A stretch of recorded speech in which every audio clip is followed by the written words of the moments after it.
is there a theme song? No. Hello, hello. Welcome to the Genesis podcast. You should have a theme song. There is no theme song. Shut up, Jer. We need to get a theme song. No, we don't. We don't need a theme song. We're My the theme song is I'm Blue. Genesis Project. Already derailed. It's only been like... Already derailed. You can stop. All right. I'll ask Joe and Blaze to write us a theme song. Can we not? We're technically on topic of the site. Well, we're on top of And it. we're saying that the site needs a theme song. We have not introduced ourselves yet. Oh, Okay, Grizzy everybody, is en route. By the way. I'm That's a about thing to that's restart happening. this broadcast. Goddamn it. No, keep this all in. Barry, don't edit this out. I'm not even going to edit it out. I'm about to just stop it and then do it again. Okay, whoever made the Game Grumps reference. That was Liam. That was Liam. All right, so I'm Kane. I'm also known as Riley Oren on site. Weird person with the fox avatar. You introduce yourself next.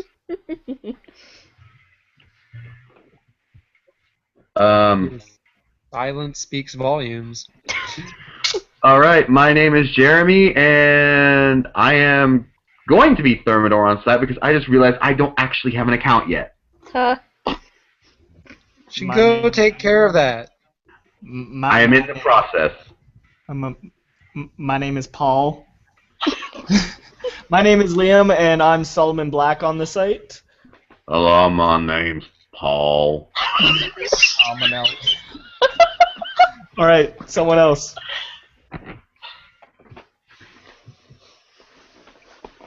Okay, I'm gonna round robin between Mrs. Fox Lady and Roxas. Eeny, meeny, miny, mo, catcha. It's Fox Lady. The person with the fox avatar. Jer, shut up! He is Beta Genesis on site. God damn it, shut up, I can introduce myself! Well, introduce yourself! I'm Axis, and I'm Beta, and I haven't done anything yet, but I will. We'll do everything. We're very new. And I'm Tyler, I play with Tommy, and I have not done jack shit other than make him. Hey, buddy, join the club. Well, you posted picking a fight with me. That's something. Fair enough. You also created the enigmatic powers and the shadow selves. Persona 4 and Persona 3 reference for the win. Actually, that was a Persona 3 reference. Dude, it was the Persona 4 reference too. They got intense. They got really intense, actually. I haven't played through Persona 3 or 4. I've only played Arena because that's the only thing I can find from getting the derailed from PS3. You would really enjoy Persona 4, I do believe. Yeah, But back on the subject of the site, What we are are some currently new things waiting- that are happening? new things. All right, so we're Shit. still trying to wrap up. A few months ago, I mentioned in our last podcast that Solomon was starting a war of the gods, I believe, or rather, he mentioned that in his search for James that would happen. We're still attempting to wrap that up. Life has caught up with us, but we are on the verge of getting some kind of completion occurring. That also will At tie least the beginning into. phase. That will also tie into Jeremy's character when he's introduced. Ooh, interesting. Yeah. Leave it to Jared to play the almost important characters. Well, his character is fairly important, but also I'll probably muscle in on that and make Batali important. Like, you feasibly could be as he's strong important as enough you to want do to be. that. He can tank meteor hits, for Christ's sake. But can you Meteor tank hits are not Tori's gods. fist, motherfucker? Ooh. I can take a fist. I can turn into a giant fucking demon. Bring it. I'm pretty sure I can, too. Let's find out. Pretty sure. I can I'm find one, too. not That's the 100% thing. certain. You know what? I think Hitori's Anaconda don't. Oh, baby. It just don't. Oh, and here comes our seventh. Is this our sixth? Our This is our saving number grace. What? This is our number You mean 6. saving grace. Will you go Oh, ahead and introduce yourself?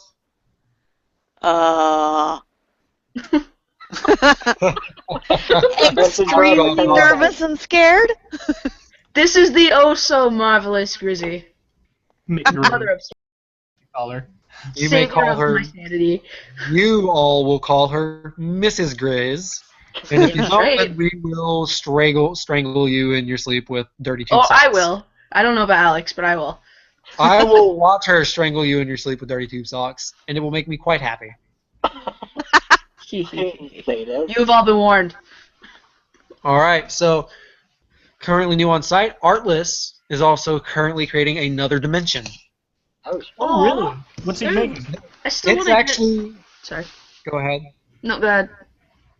It's actually the largest dimension we've ever seen. Ooh. It's a galaxy. Challenge accepted. I'm sorry about that. I'm pretty sure I had a poltergeist activity there for a You minute. had a mute mic. That's what you had. Um, No, like some shit I'm fell also- over and I had to investigate. I'm also planning to do another new dimension, which is based on the Empire era from Kingdom Hearts RPG. Awesome. I still Basically, want a we're Space gonna, Paranoids Pocket Dimension. and you can totally do that. So, Oh, that reminds me. I am still in the works of making a pocket dimension that is based loosely off of Dark Souls. Oh, if we're gonna do Dark Souls, then fucking, I'm gonna do fucking Bulletstorm, League of Legends, all that shit. Get Basically, out. what it is I was gonna say, a small dimension where really powerful people pluck unfortunate people, keep them in there, and then just don't let them die until they become super warriors that know how to do nothing but fight until they have an army large enough to unleash it upon the Omniverse. So basically, Lich King meets Gladiator. Basically, whatever those two mean. wow. Well, I just So, don't know what Gladiator is. Axis, you want to tell us more about this Space Paranoids idea? It's still in development, but the biggest problem right now is I have details. I lack a name. I lack a name for the Pocket Dimension. That's Oh, yeah, I have a generator I can find. What about so what in the world did I miss? Wait, I actually have a name. Paranoid? No. Hey, whoever, get out! The Matrix. Get out! I love you to death, woman, but get out! No, but I think don't worry too much about the name until you actually come up with like the situation that it's created. Yeah. Because of the unique nature of it being a pocket dimension, it's not actually part of the Omniverse, and you are directly creating it. Yeah. You would have almost total creative input on how it functioned. There's also the fact of I don't just want to create it and then have Axis be like, oh, I wake up here. No, that's not how I want that to work. Right. I've always been the more lead-up person, never actually had the chance to go through with my plans because I've either gotten lazy or people have killed it on me. I want to lead up to its creation. I don't just want it to be there. So basically, you're going to create Axis, go along a route, and She's- then have the pocket dimension. Axis is going to be glad that she's come back and that she has another chance at life that isn't so fucked up and there is no Onyx.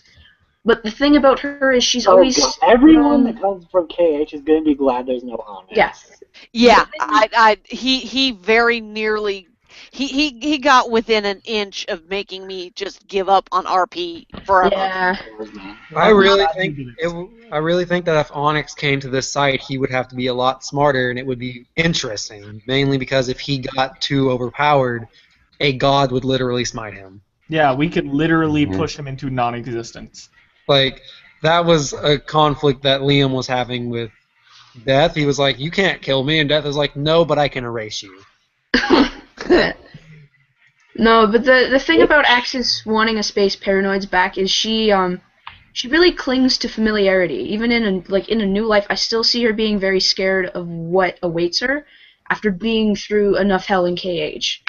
So to have a home that she can make her own again and be familiar with to some If degree. you want to, We'll I set could do her a at full ease. mission to take Sebastian and just go with him. Make a full fucking construct of him if you want. I don't care. Really? Really, if you want to, go for See, it. I meant to do more with Sebastian too. Like when I invited you there, I had full intentions of Sebastian having use. I really did. I hope you know I that. know. Like Who's I Sebastian? had a full out plan for Sebastian when I when I invited him to Castle Oblivion, he was gonna be one of Axis's partners from the day he stepped in that castle. Yeah, He and was gonna that's why see shit. He was gonna extending do. the offer for you to have Sebastian do whatever you want with. Oh yeah, it was gonna be good, and especially when she found out whose kid he was. Oh, she was gonna have fun with that. Oh god, she was gonna like mess with him about that, wasn't she? She was gonna have fun with that because she couldn't judge the kid because her own kid kind of was in a similar situation. So she kind of had to be nice to him, but at the same time she could poke fun at him. Oh, Jesus fuck! I just remembered. I had Solomon's daughter as a character on KH. I actually Oh, really? remember. Sebastian actually slipped from out of KH into actual Earth for a while. I actually wasn't That's there why for the he came back Axis as a Sebastian blacksmith. thing. I still love the fact that when I brought up that I had a daughter, and I made this clear that Axis had a daughter in quite a few topics, whenever I brought up that she had a daughter with her, people were just like, wait, she had a daughter? I was like, yeah, I made that damn apparent that she had a daughter. Like, See- did you guys miss a memo or something? Like, Axis was almost married, and they're just like, wait, what? In with Solomon, it was more he was married 9 years before the events of KH when I At joined. least he made his marriage. I'll give him that. But he knocked her up, and then she ran away. Hello. And that's his Hello. daughter. Who or was that 17? I don't know. It was either way. His daughter was 17, and he also has a son who's 14. He didn't know either one existed. However, his daughter was hunting him down to kill him. Yeah. Well, That's some really big daddy issues. Right? what a lovely family. Oh, Oh, that's all Axis- right. I had 2 of Golden Eyes' daughters on KH. yeah. I feel like I'm missing a whole lot of details Axis, that I should do have. any of you realize Axis technically had 2 Huh? daughters on KH? Like, What? were any of you, like, if I any don't of you know actually about read through Tech, any of you realize that Tech was actually, biologically speaking, Axis's daughter? Whoa, back up. Or I read through Tech son. and I didn't get any of that from him. Or whatever Tech Tech is. is Child. legitimately Let's composed. go gender neutral on that Yeah, one. Tech is literally composed of Axis's DNA and other DNA. Tech Alexander- is technically Tech is Axis's Lizard daughter. Alexander and Tarsi had a kid. See, Oh, They went to really? Space Paranoid. As we all know, at they first went it to was space. Yeah, had it would like have been interesting 2 for kids. Solomon's daughter to meet him when he was human, because then it would have been funny. But after Solomon became a Heartless and his daughter became a Keyblade wielder, yeah, shit would have gone down. Yeah, Not this really Alexander, though. the way this lore is written, Alexander actually didn't exist on Kingdom Hearts. Nice. How does that work? Because the way the lore is written for Genesis Project is that this incarnation of Alexander, the dissident Alexander, only one dissident Alexander was ever created. And it didn't come from Kingdom Hearts. It came from his own actual primary universe. I don't know if I ever So mentioned explain this, the but, KH one. The KH one just didn't Alternaverse. occur. It basically Um, just didn't occur. Solomon, I don't know if I explained this on KH, but Solomon's, I had a theory that I made up to explain why there are so many Solomons on so many different RP sites, and it can all center around Genesis. Whenever Solomon was basically soul locked, as I have come to call it, every incarnation of his soul just grew up into another Solomon in Well, that that's- version of the universe. Well, that's what usually happens. So, like the Solomon in the KH realm of Genesis, that's a Heartless right now with a daughter, still exists, and so does like 5 billion others. Well, I mean, that's how cells work. Okay, wait, why? I'm confused. Are we bringing the entire lore of the Kingdom Hearts website fuckery over to Genesis Project? I still Is that find what's it really happening? dark what I did to my daughters. I would technically rather speaking. we not bring all the lore simply because I'm looking at possibly restarting Lynn. Well, that's what I did with Alexander. Is Alexander got restarted here. I I can't might restart. restart time. Maybe Sebastian too. that if he can said- find some. That said, I'm fine with people they're basically almost directly transplanting their I characters was from about to say, KH to here. by this point, I can't mentally find it in me to give up what I've put Axis through the past 8 years. I can't. I'm not Axis, asking you to. I am willing This to play is part of the Sebastian if reason you're why I willing to ended up bring him into the alterniversing universe. so much. And I don't believe Axis should. Because I believe she is correct. She has put a lot of effort into developing her character. So we just kind of have to have a sort of balance with it. We don't have to transplant the Kingdom Hearts lore. Well, the only reason I don't want to, I give an example for the reboot, because had it been under different terms, I might have been obligated to actually restart Axis. For so many reasons. But for as stupid as I might have made her in the beginning, like her basis and whatever else, there was just a lot of things that I've connected so personally with her in that history. I just can't be forced or convinced or anything else to take them out. And if I took out all the rest, some of those points that I don't want to take out wouldn't make any sense. They just Can wouldn't we just all anymore. reflect on when we started RPing and how much we all sucked?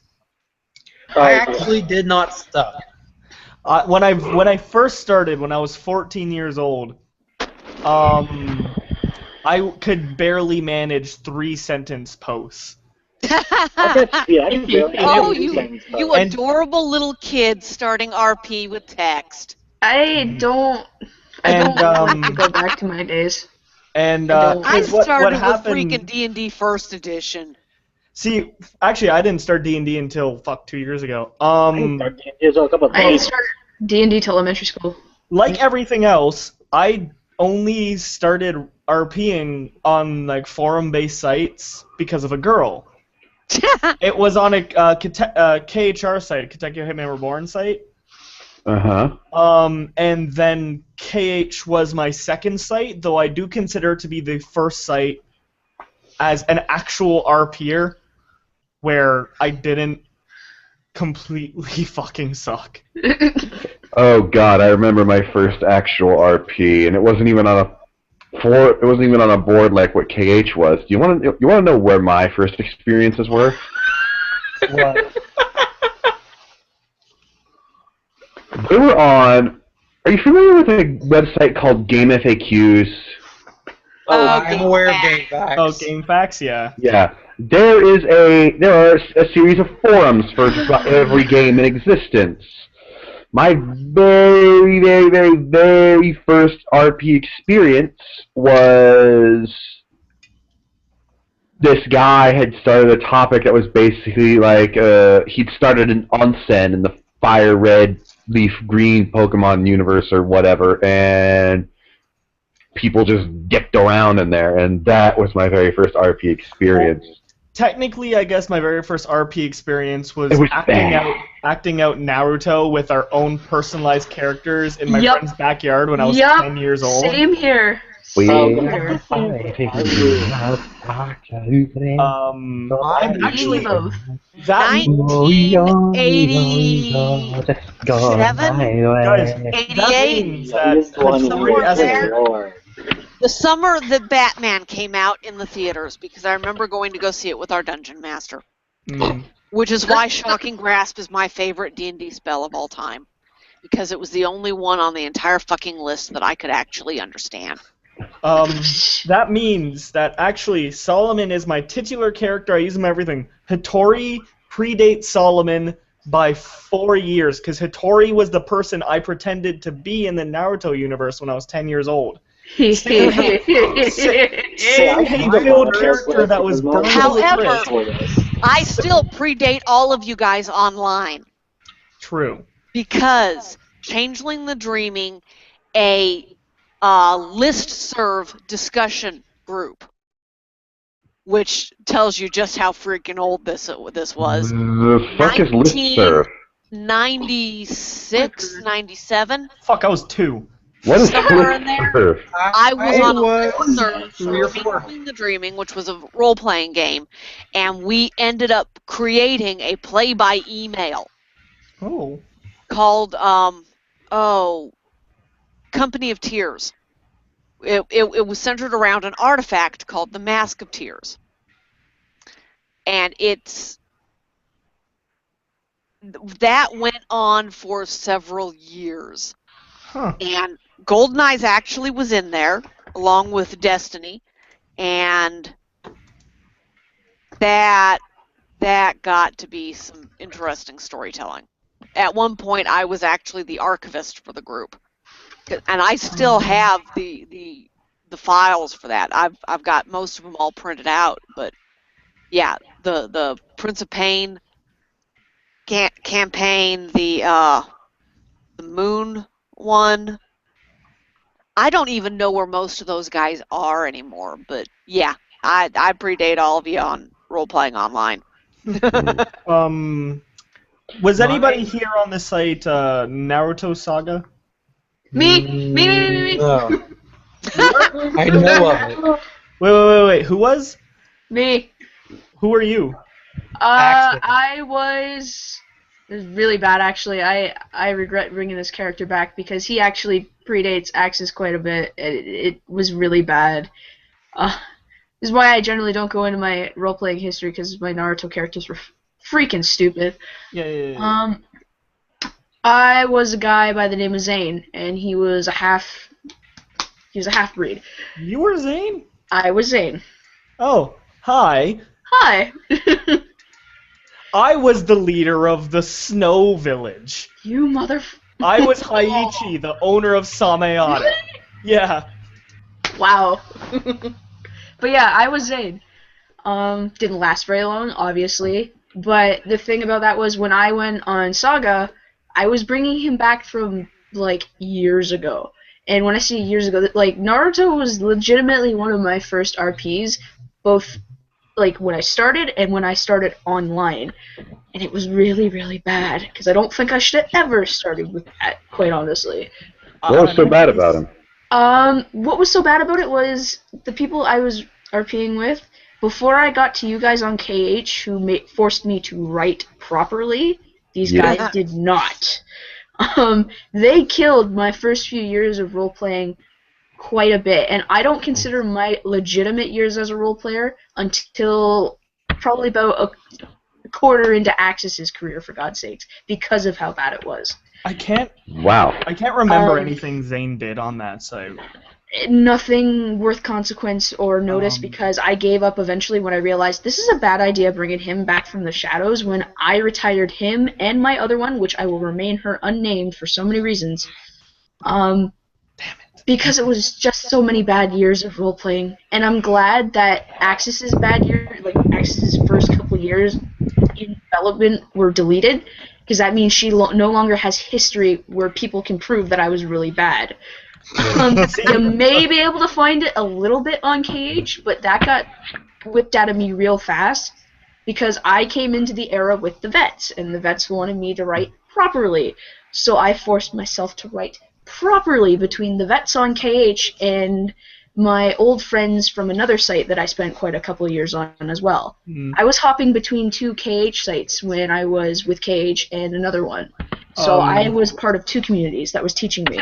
You one lucked out. Naruto Saga went to shit. It literally became nothing but my character Haiichi and everyone being terrified of me, everyone being terrified of Renzenku, or everyone being terrified of the guy who ran the site. Oh, I figured as much, because I watched it from time to time coming back. I didn't do anything, I just watched. That was all I did. Or Hattori before he died, because he could bench press the Cloud Village. What? Oh, dear God. How? Yeah. We don't talk about Naruto RPs with me anymore. That shit got too bad. Had anybody here been on Bleach Serenity? No, and I never will be. That site was okay for maybe a month or two. That's it. Why? What happened? What happened was they allowed me a character. In Bleach Destiny's Door, they allowed me a character that could manipulate matter, who was also the most powerful Espada. Well, that's why right there. So how long did it take everybody to be afraid of you? Instantly. Because I could turn the air into carbon matter on a will. How do we So- defeat him? You So don't. you could fill someone's lungs up with coal, basically. Speaking of RP history, I bet you're glad that I deleted Ultimate Trinity. Why is that? I don't know. I was looking around at it on its like final moments, like the original site, the really shitty one that, oh, for the love of God, it pains me that it was still breathing. To Oh, any you extent. mean the one where I was Mr. Fan Service? Mr. Fan Service. I should have saved that topic, cause damn, if like Fuck? his pure reasoning for being Zexian was to bother me, and it was funny as all hell. That 'Cause was precisely the bad. case.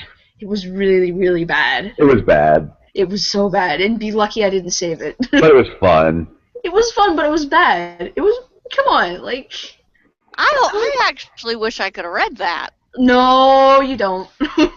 Lots of OOC. -ness. Yeah, don't. I'm glad that I actually finally banished it to the depths of the grave where it belongs, and no one will ever see it. Just like my newest one. My newest one, I got rid of it because I wasn't working on it anymore, because quite frankly, I just couldn't make it work. A, because I don't have the time. B, because I don't have the patience. I remember I actually started role-playing in grade school. Everybody, The Matrix, I think it was like the second Matrix movie had just came out. I was like in 5th grade, and everybody was like flipping their shit over it because, oh my god, this movie is Oh, terrible, I feel but we don't ancient. realize it's terrible. Oh dear God, I And I feel was ancient. Mr. Smith.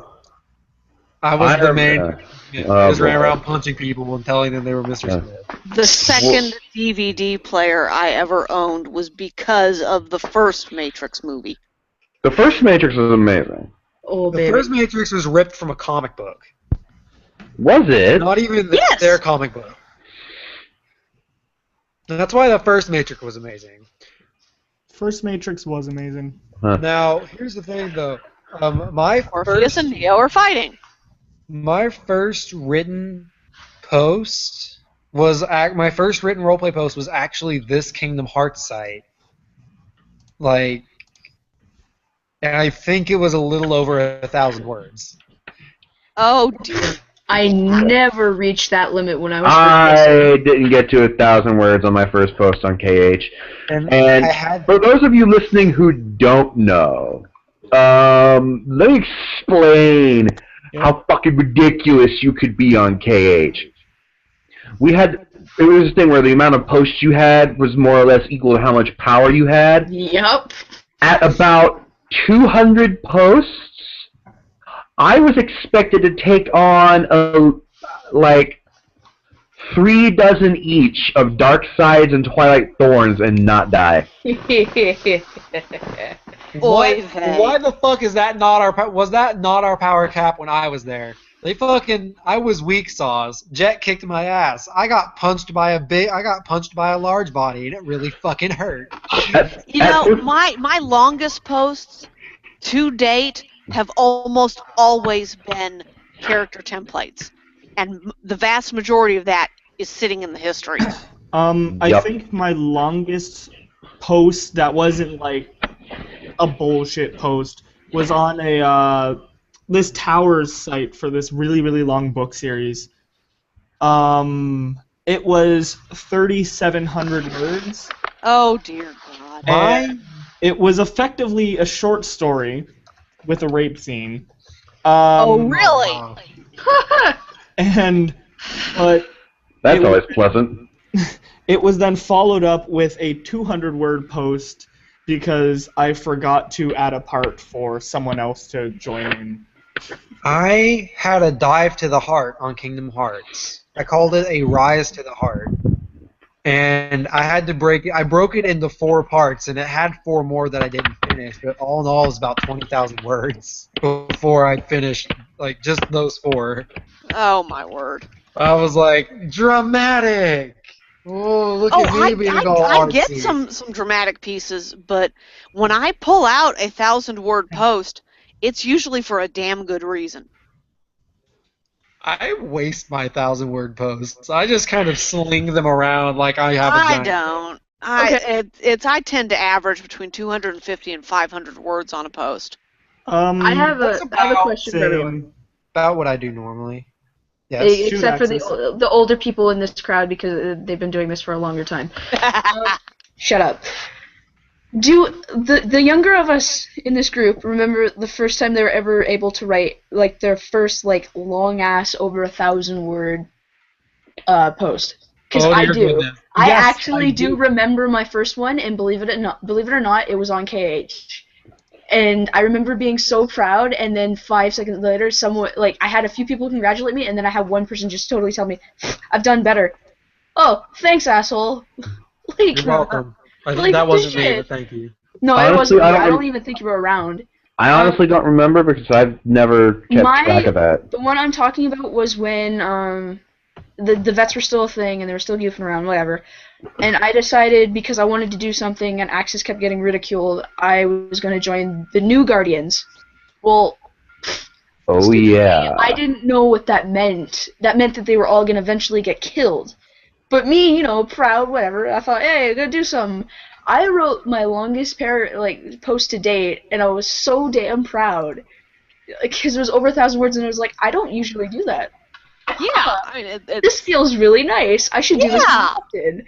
And then when years passed, I kept doing it. And then I had the new kids come in, and it's like, Axis, why you post so long? God damn it, guys! I just got to this. Don't do this to me. yeah. This is why I tend to average around 500, Yeah. simply so that I'm not That's funny. that overwhelming. I was on a site once where there was a minimum post requirement of 300 words. Oh, that's bullshit. Yeah, no, it's stupid. I find average between 250, 500 words is perfect. Bigger posts are fine, but if you're consistently posting like 700, 800, 900 People don't word read posts, that much. I'm not going to read it, and I really I don't want to RP with those people. Because Yeah, too long, 90% didn't of what read. they post anyway, after a while, becomes stupid and useless. Yeah. See, that's what makes me sad is that some people, like, when you write, you should only write what you have to or need to get your point across. And that's not to say you shouldn't be descriptive, because you should. Description is a wonderful thing, but it can be overdone. Like, when somebody spends an entire paragraph describing the shading on their fucking hat, that happened on a website I was on. Wow. That's not enlightening. You can say, I'm wearing a brown hat that the sun is casting a shadow on the underside of the brim. You have finished describing the shadow on your hat. You don't have to tell me the fucking individual rings on the beneath it have different little degrees of shadow because they're each individually sized because to the man's specifications. Oh dear God. Sweet mother mule. Wow. I smacked That is just I will smack a bitch. Can I Alright, also say just how much I hate the fact that some sites don't allow you to have topics by yourself? Yeah, because I have done that in the past. Sometimes it's kind of necessary, if truth be told. It's Yeah, okay with to be Talira, restricted. it was necessary. It's okay to be restricted sometimes, and on certain forum sites where posts can be used as currency, I understand. Yeah. But when it's not, some people just have an idea or They have just- more than one character that they want to RP with themselves, Yep. just for an interesting story to tell, which is all RPing is about. And Exactly. because people won't let you do that. Right, and while we're on the subject of rules and restrictions like that, we can loop back around to, just bring it back around to Genesis Project. There are 4 rules on this website. There are 4. When they are. Let me break it out. But basically, I know it's basically no auto-controlling actions is a big one. Didn't mean to do that. Yeah. I can rip out those rules real quick, but a lot of the rules on this website, there are standards, there are rules. The standards, I just kind of would like people to follow them, and the rules were the bare necessary. They were only what I absolutely needed people to do. But they were all reactionary to what I experienced on other roleplay sites, like Kingdom Hearts was a huge influence on how I did my rules and standards. Yeah. Absolutely fucking giant. You can actually see this the way the website's laid out is it was basically the entire website. It's reactionary. It's all just one giant jerk back from Fire. Not only that, but like, fucking Genesis is so beautifully laid out to be compact and easy to. There's not a lot there. Kingdom Hearts, my God. Do you Took me 5 remember? minutes to get to the bottom of that page. Do you remember though? It wasn't like that until the second podcast where I was like, "So we seriously need to consolidate." I was like, "No, I just told you in the second podcast, like, so I consolidated this shit, so we didn't have a website that was 5 miles long." Mm-hmm. Like, Or else so we yeah. could have ended up like a. The Not to four- completely discage in everything it is, it has a lot of upsides. I just like complaining about it. Oh, of course. Now, the 4 rules, I'm looking at them. We call them the 4 golden rules. They're all that really matter. And, like, I explained what they are, but the 4 golden rules are no god modding, no metagaming, no auto-controlling, and no abuse. But I also have this little snippet here because I want people to, if any of these, I'll link it to the side chat. I'm not sure if the folks watching the podcast can see it. Probably not. I will link it for you guys to take a peek at it. I'd hope not, because I've been drawing giant penises. I don't see But it. what? I'm kidding. But our viewers at home didn't know that.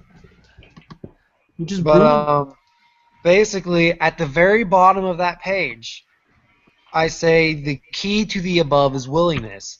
These rules can be waived for story in the event that the people are willing to compromise on them.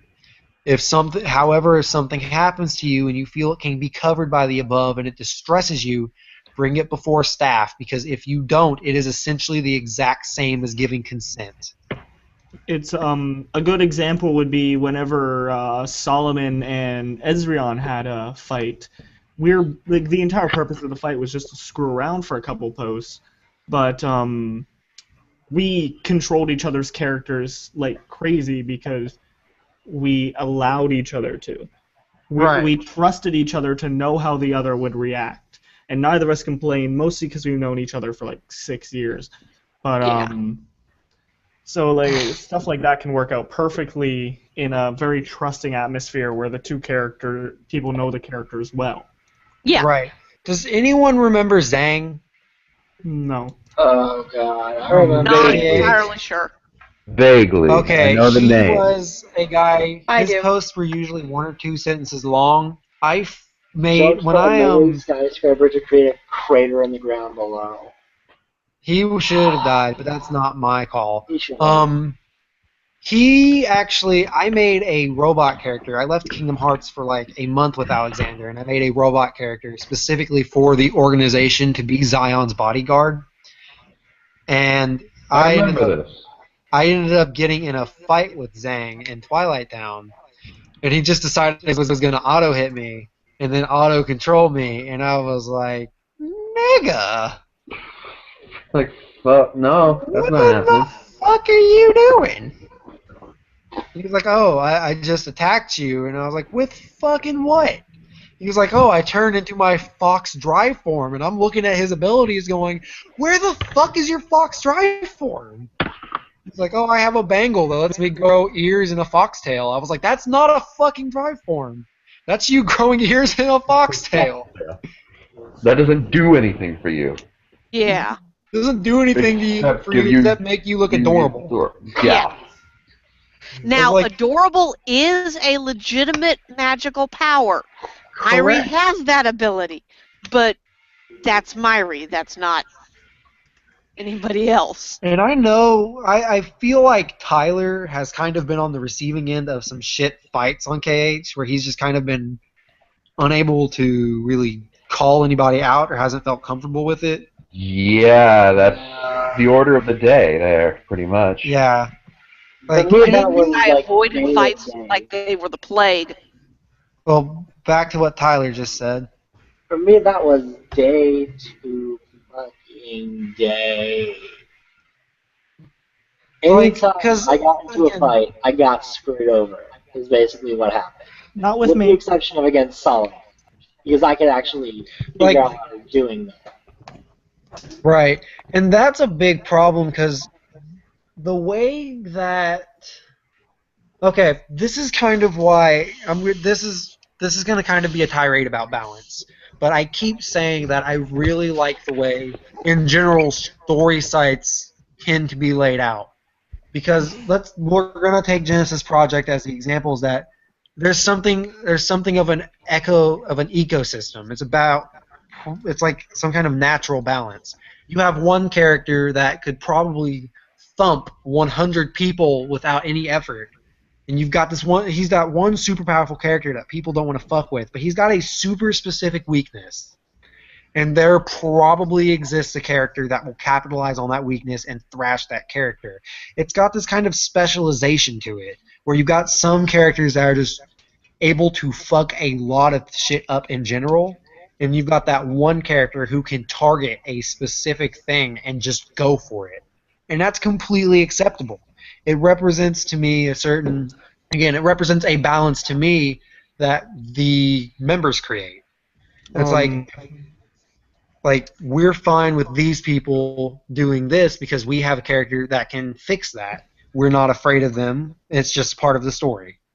Not It would only be that, like if sorry, keep going. good. You're good. Okay. Not only that, but there's a lot on Genesis of people working together, or sometimes not working together, just kind of happening of one person creating a character that works, that is very, very powerful, or can do one thing, or something like that, and someone else will then create a antithesis to that character, like on Raslina. I recall. Raslina. Yeah. I created a superhuman plantoid who, compared to 90% of the people on Raslina, wouldn't be able to be stopped. Not that his character was really in a position to do anything, but I believe you made a cyborg. Robot cyborg. I didn't even know that you had made that plant character. Yeah, you didn't even know they made the plant character, but he accidentally created a character that was like, had the purpose of hunting him down because he was a fugitive. Right. And that's enjoyable. It represents, again, it's kind of a happenstance, a natural evolution. And this is where me and Kingdom Hearts start to not agree. Because through it all, because it was developed as a competitive system, Kingdom Hearts primarily does this thing where it tries to enforce a personal balance. It's basically why Yima looks at a character and goes, that's overpowered. Because to him, it is. Because the characters themselves aren't inherently balanced towards individual things where they have this many spells or they can do this much. That's why the stat tier system has stood around as long as it has. It was originally just meant to bring people more in line and get them to understand what could be done. But then they kept it because it allowed them to say, all right, so here's a bit more personal balance. Which, like you said, it in the beginning was kind of necessary. Right. You know, with no idea of how one's power level could work or where someone would be in comparison to another, that works out perfectly. But when especially when it was at its peak, where there were so many people on KH and so many different tiers of people bleeding into each other, It would have been fine if the tiers kind of kept to themselves like they do on Genesis, where the god tiers kind of don't interfere with the normal people. Right. But in KH, the people who had all this power, instead of keeping to themselves, made sure to affect the other classes so that no growth could happen past what they wanted to happen. Oh yeah, no, that was the order of the day.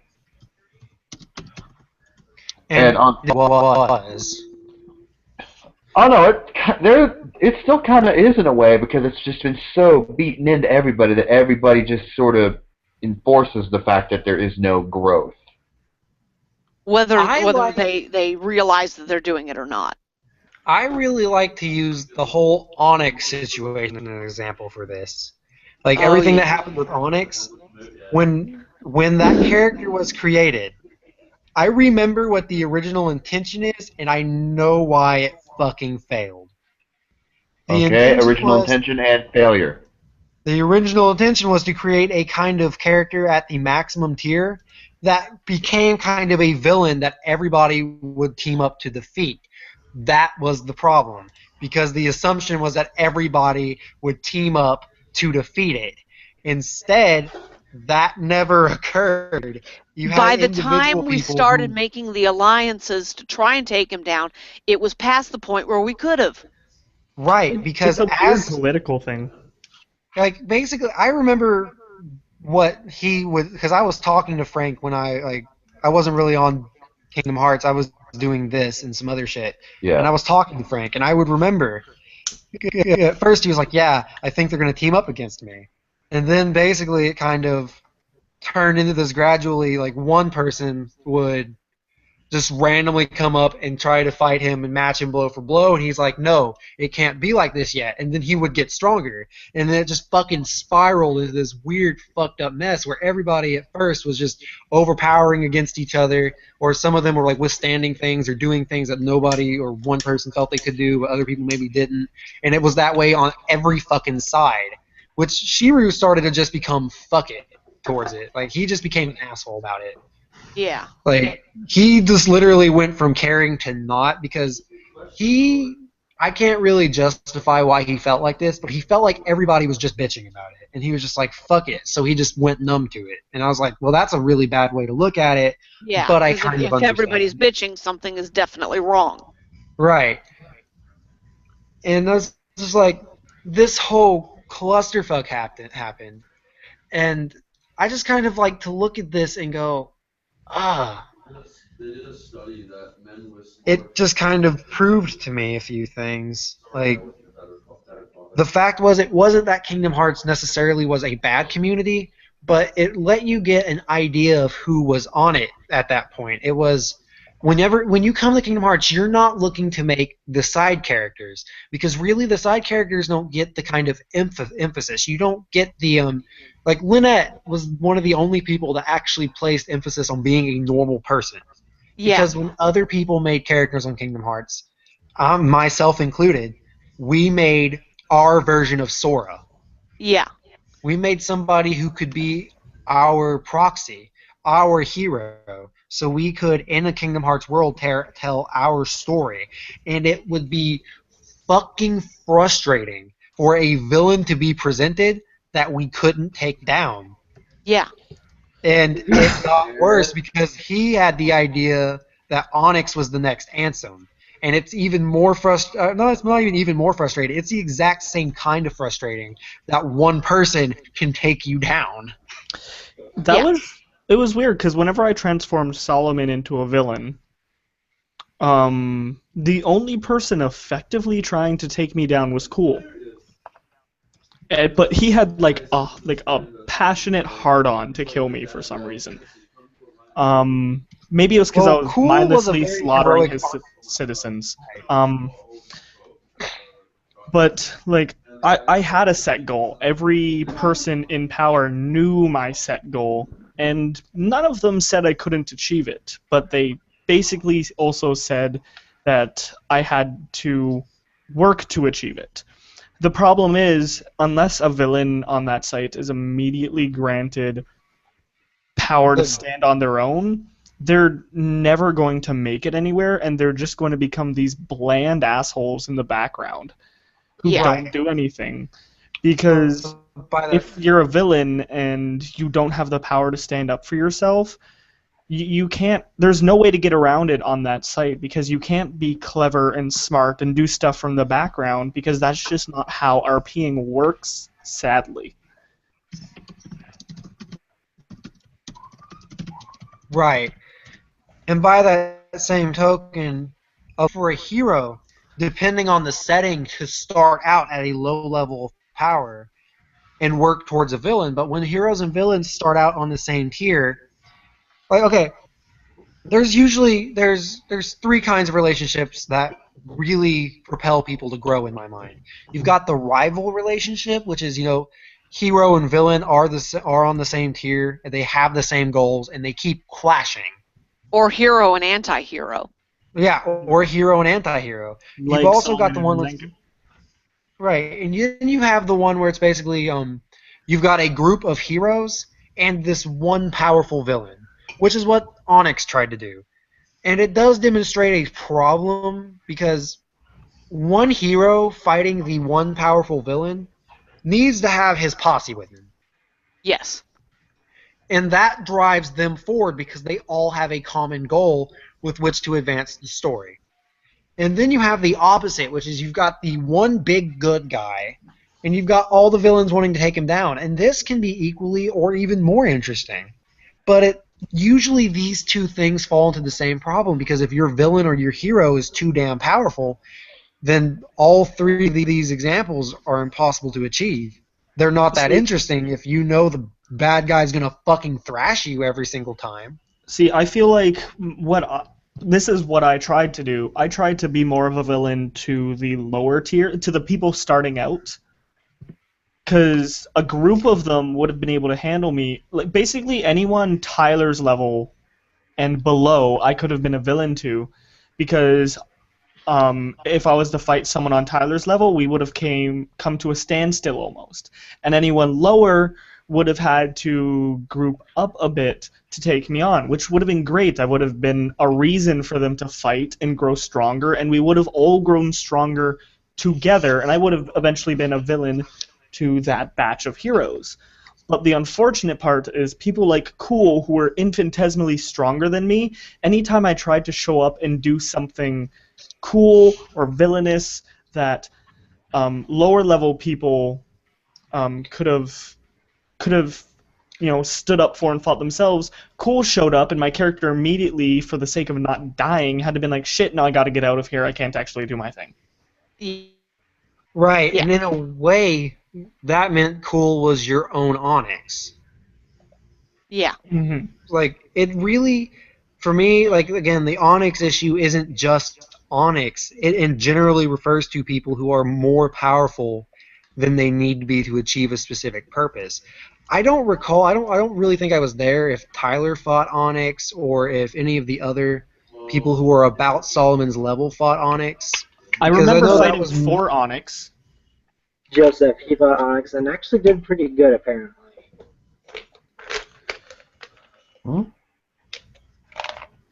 Oh, that's interesting to know. Actually, when Ander brought his character to Genesis Project, he was like, oh yeah, I killed Onyx and destroyed Kingdom Hearts. I was like, which version of Kingdom Hearts? Because I'm going to assume there are multiple. Yeah. Well, no, like, with the whole Onyx thing, like, I felt bad because I couldn't help against Onyx because my character would only fight with or do something to help Onyx. And during the beginning, Alexander was so fucking... Alexander, I had a conversation with Frank that went something like, yeah, Alexander could kill you. But it was like, I was too overpowered for it to be fun. And all I wanted to do was drink fucking tea. Like, if anybody were to come ask me for help, I would probably train them and then send them away, and then I would continue drinking my goddamn tea. Which... That's all right. You could have visited Lynn, and she could have baked some cookies to go with that tea. Oh boy, cookies and tea. Yeah. You and Alexander. That was my just- primary contribution back before I had to push her transformations forward. I remember back when Solomon wasn't an evil person, was just an anti-hero. I would go around fucking up shit for the You newbies. want to know? Just You want to cause, know a? You want to know a weird fucking story from Kingdom Hearts? what? Yema was going to have Yema fight Onyx to make Onyx less overpowered. And Why there the was hell this- didn't he? Oh, no, I'm not sure why, but I know there was this general... He probably had Onyx on his list of people he refused to roleplay with. But there was this general... Yeah, Yema had a list like that. But there was this general consensus. I don't know if it was among staff, but it was among the people that Yema consorts with. That went something like when he first discovered Onyx was being overpowered, he was like, yeah, Yema's going to fight him. And then it was like, wait, why don't you just call him out? I don't know. I only ever was in a topic with Onyx once, and that was when he had a dragon wreck some town. I can't remember. It's the one where I almost I killed remember Cool. that. He summoned his giant ass fucking Godzilla His dragon. dragon wrecked a lot of towns. You might want to be a little more specific. Well, My dragon don't. I know I was in the topic, and I nearly killed Cool. Didn't What is it? Onyx eventually Oh, kill Cool? that was where he buried Disney Castle in lava and stuff like that. And that was one of the last straws for me. For absolutely had to save Neverland. Oh, I Which know I went too far, but I had no choice. I had to save Neverland. there was a point a while back where something had happened where like we ended up burning Disney Castle to the ground by accident. Accident. Actually, it was. It was a party between Solomon, James, Renzenku, and Shiru, and we accidentally set the library on fire. Oh my lord. But Fire Snake, no. But after that, there was a topic. Something had happened where someone brought explosives into a topic without blah blah blah blah blah. And after that happened, I had my character rig all of Disney Castle with shit tons of C4. Just shit tons of it. Because I wanted to stir shit. Because it was at a point where the site was stale and I wanted to piss people off just to get them to post. Yeah. So I'm about to set it off, and Jet shows up to try and stop me. And I man it, and like he's about to stop me, and then I have James stop him, and we get away, which really, really pissed him off. And then only after we got away did he say, "You can't use the C4 to do that. You don't have a weapon approval for it." Oh, If he had my been able to lord. stop us, he wouldn't have called me out on that. But after I got away and then blew it all up, he then went, "Whoa, whoa, whoa, whoa, whoa! You can't do that because I couldn't stop you." Yeah, that's just. That's dumb. Because Yeah. one of the biggest okay, here's an Of course, I example could of have told what you that that kind was of going to logic. happen. That was Jet. It's Jet Endero. Of course, he's going to find a loophole. Well, here's the thing, like Either that he kind of wins or it didn't happen. well, He there's was just that pissed that he kind couldn't of take logic down though. someone with 400 posts. That kind of logic, though, kind of permeates everything, though, because I had Kiru came over to Genesis Project and he picked a fight with these 3 big, powerful motherfuckers, and he was upset with me because I had them. They were fucking him up, and he was like, "This isn't fair. How am I supposed to win this?" And I was like, "What the fuck do you mean fair? You walked into this topic surrounded by an army of things you knew nothing about. Started shit, and it turns out they're stronger than you, and you're calling that unfair? You don't win everything. I remember I got Shiru- called out for stabbing shit. It's just like Shiryu has really never had a challenge because either he's had people who were capable of outright defeating him, or people who are much weaker than him. Hmm. Does that make sense? And we've all been on Yeah. that side. I'm pretty sure most of us have been on that side of Shiryu's blade. Whether for friendly I have or heard or he's trying to kill you. Sorry, no, Tyler. actually, because I've actually never fought Shiryu, because Shiryu, from I think very, very beginning, had hired Solomon, and I was just someone who worked for him. I think if I had backup, I probably could have taken on Shiryu. Probably. It's But just yeah, like it's the whole backup issue. he wasn't. You used would have to had losing. Axis support on that. He wasn't used to losing. And Like his me, first Axis, and 2 natural- other people could have done it. His first natural response to the situation that he couldn't overcome was, "This isn't fair. How am I supposed to win?" And I think You're not. that was my response. It was something like, "You're not. You can't win everything. That's fucking impossible." Yeah, the hero should win the major conflicts that he needs to win for the story to progress a certain way. But the ones But he you- needs to win. He doesn't need to win this one because he can't. That's what you don't. This isn't a thing where you stack the deck in the hero's favor. He organically encountered these beings that were stronger than him. He was at several disadvantages. He just entered this world, and he had shit magic. He couldn't adapt to its magic. He was basically just a non-magical person. It's like, bitch, there is no sorting algorithm of evil. Right.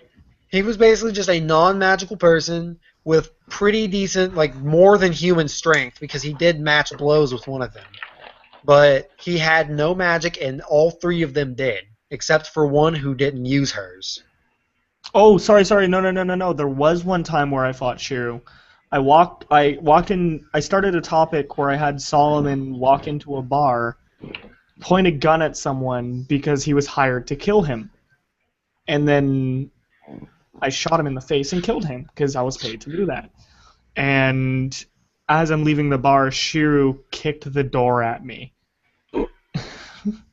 saying spouting some hero bullshit like you shouldn't just do that for money. And I think he threw a table at me. Solomon took it, stood up, looked Shiryu in the eye, and is just like, "I work for you. You pay me to kill people all the time. Stop this hero bullshit." I was gonna say, since when is Shiryu a heroic character? But this is like when I first joined, so this is under 200 posts for me. Yeah, it's just, well, it's really interesting to see how some of the concepts from Kingdom Hearts, when they're played out here, don't work the same way. Mm-hmm. Again, I'm not sure if I'm pretty sure I've told Jeremy about it. Axis, Grizz, did I tell you guys about the Ander scenario? Yeah, you told me about it, and I fully understand what it was about, and yeah, we don't linger on that. Speak of the Ender scenario, because I need a refresher. It's not ringing a bell. Ander brought his character over from Kingdom Hearts and thought he would just Onyx Shonen Jr. Like, Oh, I remember this story. he wanted Oh, to be- yeah. Gather around the fire, children. Okay, so I actually mentioned this, I believe, in a earlier podcast, but since this is a new podcast, new crew, we'll go over it again. There was a role player from Kingdom Hearts RPG who joined in the beginning days of Genesis Project with a character named Ander. Ander had a demon named Vulcan attached to him that let him use Sin energy safely as a mortal can. He ended up also getting on his side a little something called a pocket devil, which basically bonded with him organically and magically. That Okay. basically helped him process Sin energy even more and let him be more effective with it. Now, the problem here is Ander entered this new city and had no plan. Not a single plan. His only plan was, I want to take this place over. And so he tried that. and it horrendously backfired because he did not know what he was getting into. He didn't take his time to feel the world out. He just jumped on top of a building and was like, "Roar, I'm going to attack." And then about 30 superpowered cops showed up. And that was on top of the assassin who was sitting on a building about 3 miles away with a high-powered rifle. Didn't he shoot his arm off? I shot him in the shoulder, and it put a hole in the shoulder that was probably, we're going to say, at least 3 inches radius. Damn. He was borderline dying and tried to keep fighting and didn't do so well. I remember me and you having a conversation about Dimitri and the shit, I can never remember their name. Demon people on Crisis. Yeah, Amaranth. And I had him execute one. I had him that name? beat one to death. Like yeah, I you had a captured, human. I captured one that was already quite weak, but I had him beat him to death, and then you explained to me their anatomy further. And I'm like, oh, okay, so I think I just put brass knuckles on him for it to make sense, but like basically an Amaranth in terms of versus a human, a single Amaranth Yeah. a weakened Amaranth was able to take out an entire military base on its own. Not any kind of super Amaranth, just a general Amaranth. Isn't And there that are currently, huh? isn't that the bullshit species of Onyx that he was of? Yeah, see, Joe actually created that species. Oh. And then me and Onyx kind of took it. And I made it, the Amaranth, this huge hive mind, borderline hive mind thing. They're not actually a hive mind, but they act they're very warlike and animalistic. They aren't stupid, and they're conquerors. They're not into the slaughter for the slaughter like Onyx. They destroy what they have to, and if you don't fuck with them, you're fine. But if you resist them, they'll outright destroy you. All right. Alright. But, yeah. A single normal Amaranth was capable of taking out an entire military base before it was taken down. That's And there's insane. millions of these things right now, and the only reason that they're not fucking it up that fast is because of military discipline, basically keeping them in check. And actually, in terms of Crisis right now, there are about 12 humans who are as strong or maybe a little bit stronger than normal Amaranths because they were the product of genetic experiments. Mm-hmm. There are possibly anywhere from 60 to 1,000 normal adults who have just heightened reflexes from the experiments. And there are hundreds of dead children, but one of them survived and was presumed dead, but he definitely lived. Whoever Okay. the fuck he is. He hasn't been played yet. One of you feel free to play him. Yeah, and Dimitri is none of these. Dimitri is just a very, very brutal ex-KGB mobster leading a resistance movement in Russia, the base of their operations on Crisis, trying to fuck their shit up. Wait, so is Crisis Earth? Crisis is an alternate version of Earth, yes. Okay. Also, interestingly enough, the only part the Amaranth had a almost borderline backwards fucking way of doing this, because they opened the portal in Antarctica, the very bottom of the world, Yeah. but they went up. They sailed up towards Russia, towards the top of the world, because they were trying to get an idea of some shit. And when they Okay. got to Siberia, the second they encountered other living creatures, decided conquest time. We're going to make these part of our Amaranth Empire. Because the Amaranth don't have a uniform appearance. You might have one Amaranth that looks like a person and another that looks like a rat. They're extremely dimorphic. Or, Okay. dimorphic's probably not the right term. Polymorphic? Polymorphic. Thank you. They're very polymorphic. They all have different power sets. It's very rare to find an Amaranth that's actually as weak as a human physically, but it does occur. At least it's rare outside of their dimension. In their dimension, there are more than a few. Huh. They're usually kept That's as They're kept as what? casters. Ah. I believe I have an Amaranth that is still stronger than the average human, but very physically weak compared to an Amaranth. Yeah, I think you made one too. And he is Heartless? can't remember his name. Suffering is what he went by though. The one who had the ability to destroy. I remember. I actually have my Amaranth. His name is Krieg. I invented him because, okay, Krieg, just so you know, is German for war. I Yeah. literally made him because I wanted Frank to come on the site so badly that I created a character to fight war. And so Krieg was designed to fight and lose against war. Okay, fight and lose against war. It doesn't sound like it would be very hard to do. Yeah, but it was supposed to be a close fight. It wasn't like just he fights and is defeated. Specifically, he is a prideful being who's like, I'm powerful. And he Okay, is so- powerful. So it was supposed to be a powerful, a long-running fight instead of roll for initiative. He dies, no save. Right. It was going to be this titanic clash which shifted the fucking earth because you have Krieg, who is basically, he's not only a super powerful big monster, he has control over lightning and shit. Ooh. Like, he does thunder and lightning when he fights, like Thor. It's really fun. Also, I think we should throw Tyler into the spotlight and make him talk. Tyler, talk. About what? I've got nothing. Told me. Bring it up. Bring something up. You literally can go back in time if you want. Jeez.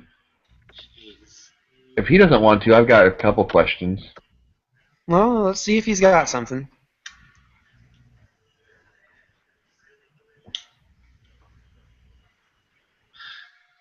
I hate being thrown into the spotlight. I always blank out what I am. You good. Just give it a little bit. What do you... Okay, let's start with... I'm going to ask you a question and you give me an answer, alright? Alright. Alright, so, Ptolemy Ravenway, you said you were inspired for his concept from the shadows from Persona, specifically Persona 4 Arena. So, this is where I'm going to ask, specifically, what are the deviations? I mean, obviously, those of us in this podcast have some awareness of why they're different than normal shadows from the Persona series, but I would like to hear from you your own little twists on them. The deviations for the shadows, and more specifically the original shadow selves in Persona, they tend to take on a different appearance than the actual original being, both in their physical form and before they transform. Like, Ptolemy originally, the original Ptolemy had purple hair and green eyes. This Ptolemy has always had black hair, blue eyes, and all these tattoos everywhere. It's another play on the shadow selves being dark sides of people, but it's a really subtle attempt at it. Okay. What exactly is a shadow side? Or shadow self, whatever. A shadow self is created when a person, it's kind of like Kingdom Hearts really. It's a person who is strong of heart starts to repress their nature, really. They repress the bad sides of themselves and like try to forget about them. that ends up feeding the being and eventually becomes powerful enough to drag them into a second realm that for some reason is behind TVs. And if they get dragged in on their own, they're fucked because they have to fight that giant being on their own. Uh-huh. So the setup in Persona is they always fight a shadow self with a friend, usually 2 or 3. I deviate from it by pointing out that shadow selves are formed when one person ends up triggering the shadow self's creation but does not have anyone around to help them defeat the beast. And they lose to it and die, and therefore the shadow self becomes its own being, free from the original, and therefore free from its original fate. Okay. Because shadow selves are originally meant to be the catalyst for a persona, and they become the persona that the person originally uses. Very So, cool. On top of that, every shadow self at every level of their power is able to transform into a twisted version of what they were supposed to be. Right. But as they get higher, that power increases more and more, and the size increases in correspondence until they hit peak power, where they're about the size of a skyscraper and can summon their own dark thing, which is essentially the dark side of a dark side, which I know that doesn't make sense, but it's not going to because I don't know very much. It's like a super dark side. Yeah, basically. It is the darkest part of a being that you can possibly imagine, given physical form. And I'm picking a fight with one. Oh You're picking boy. a fight with the one that is peak power and can do that. Which actually brings me to a certain point. When you guys are making characters, how do you determine what is too strong and what is appropriate and where all that sort of sets? For me, it's if I'm reading through it and can pick up a scene where they do something impossible, other than what Ptolemy can do, which is tank meteor hits, because he's not mortal, so I think he kind of is outside of the realm of that being impossible. If a limit would apply to them and they break that limit, that's how I consider them being overpowered, unless there's story to it. And See, it makes sense. With me, how I can do that with characters is if I can fit them into a tier in my mind, which Genesis has a lot of, then not that they're necessarily overpowered or underpowered, it's whether or not they fit well into a tier. So if I make a character and I look around on the site and there is no one in that environment around that level of power, like that is like well below or even well above, I don't feel like I should make that character that power, so I'll increase or decrease respectively for them to fit the environment and the tier they are in. Yeah, that's where one of my concerns is, because I was talking with Alex about the character concept I'm going to start with. I'm not wanting to bring my legacy character over until I have a better grasp of Genesis Project. But I got to talking to him, and Alex, you know what I'm already talking about.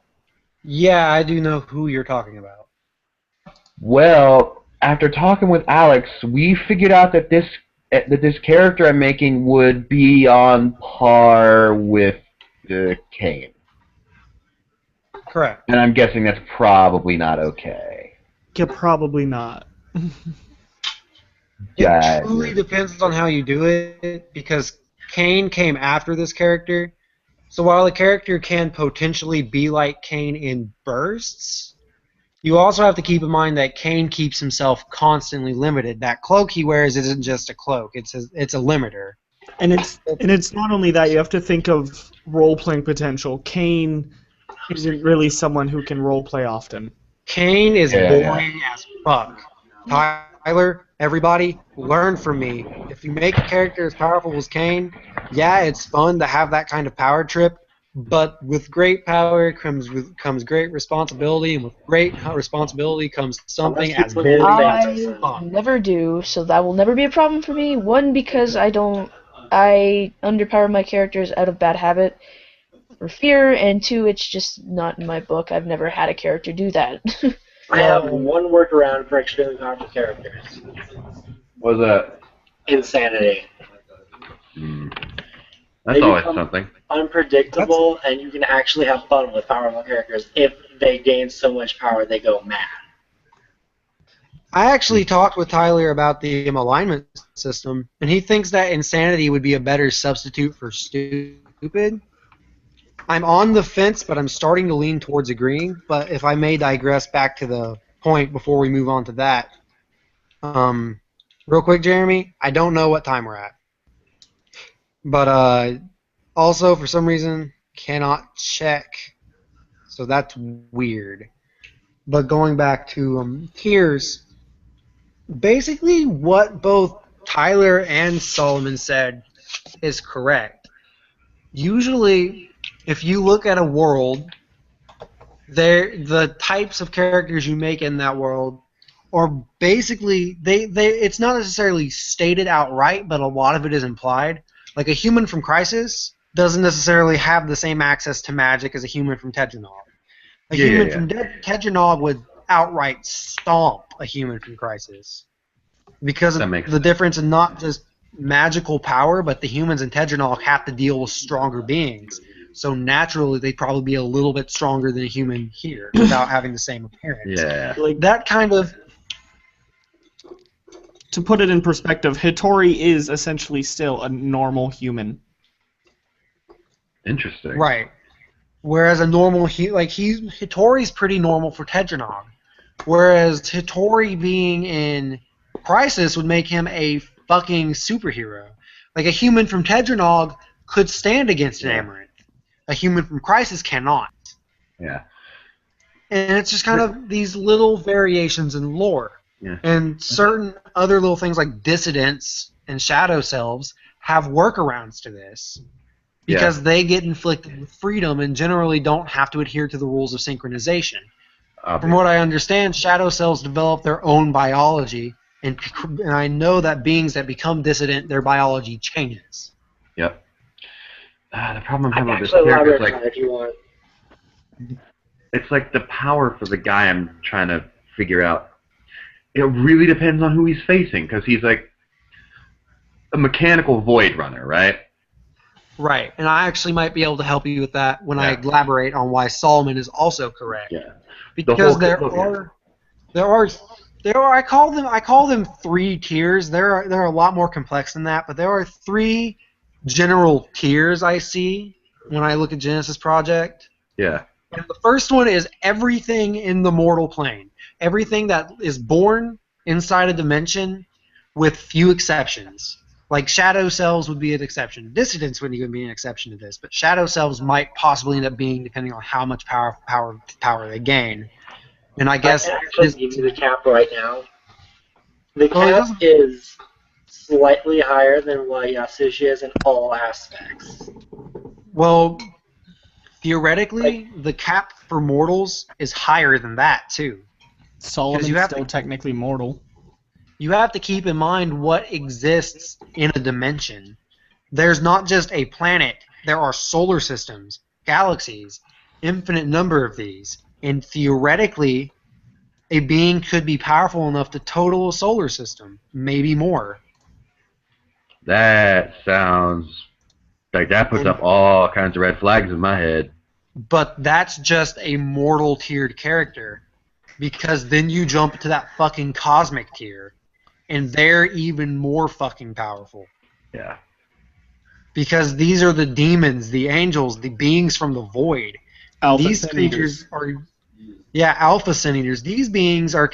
Well, again, keep in mind, just because they're cosmic tier doesn't necessarily mean they're stronger than a creature who is mortal. Mm-hmm. But they definitely have that capacity to be so.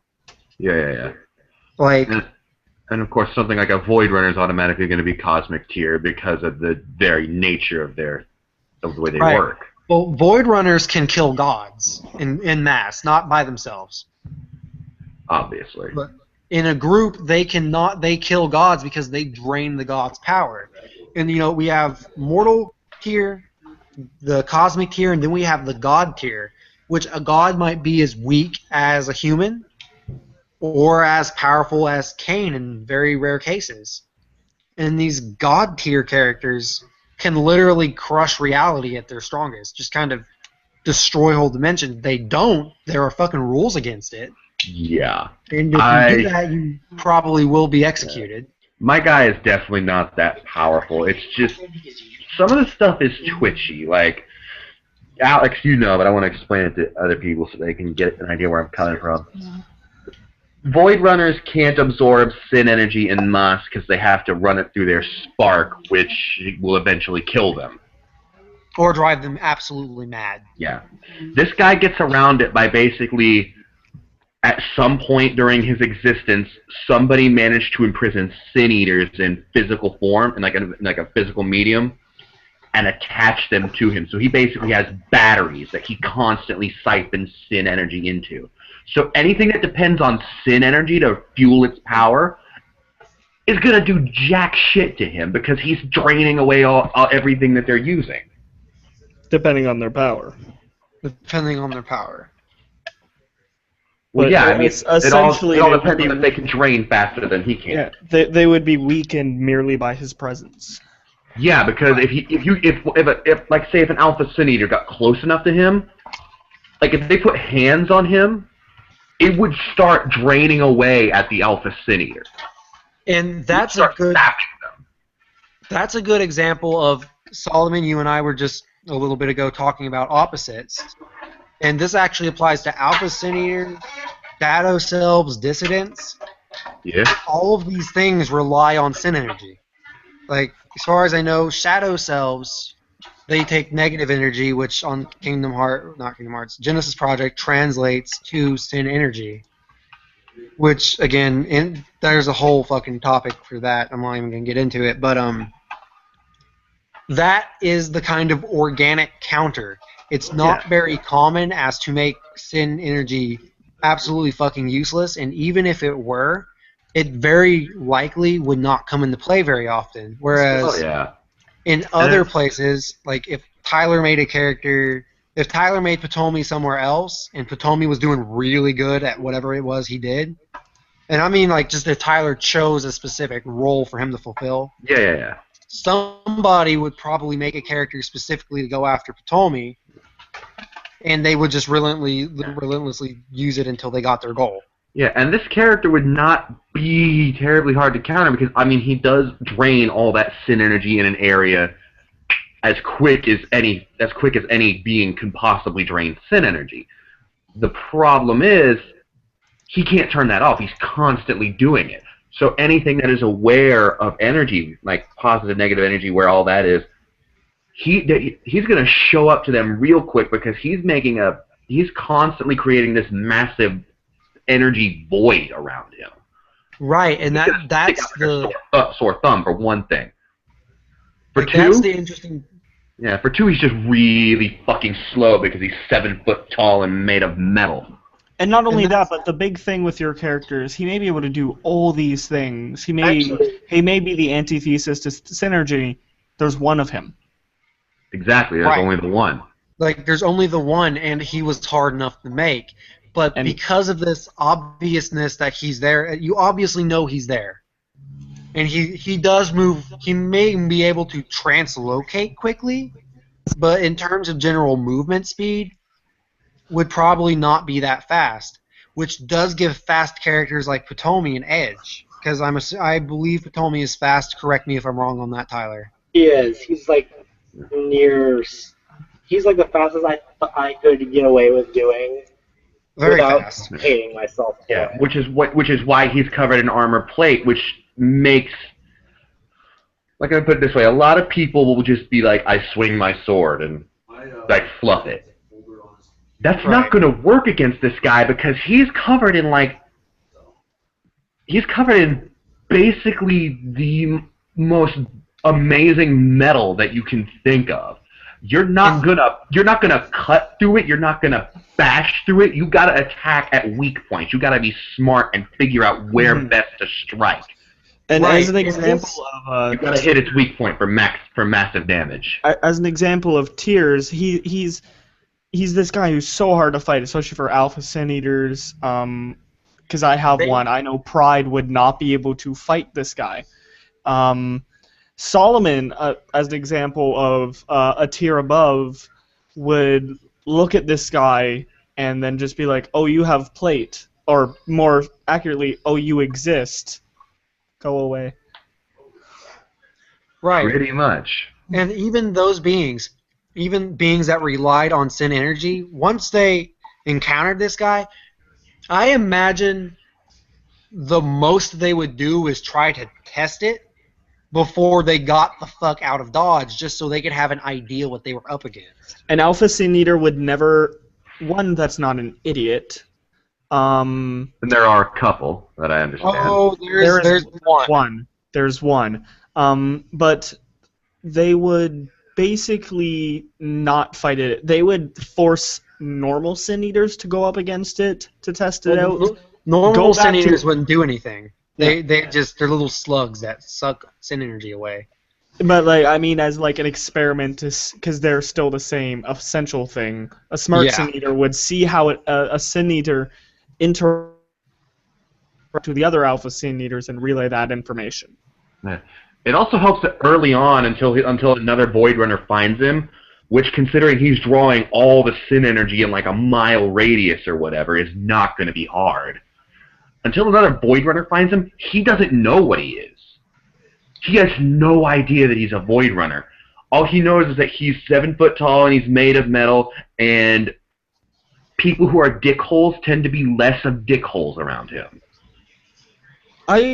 So as a random speculation, I just would love for him to sit in that city as Ptolemy and Hitori fight, and they have no idea why they're slowly growing weaker.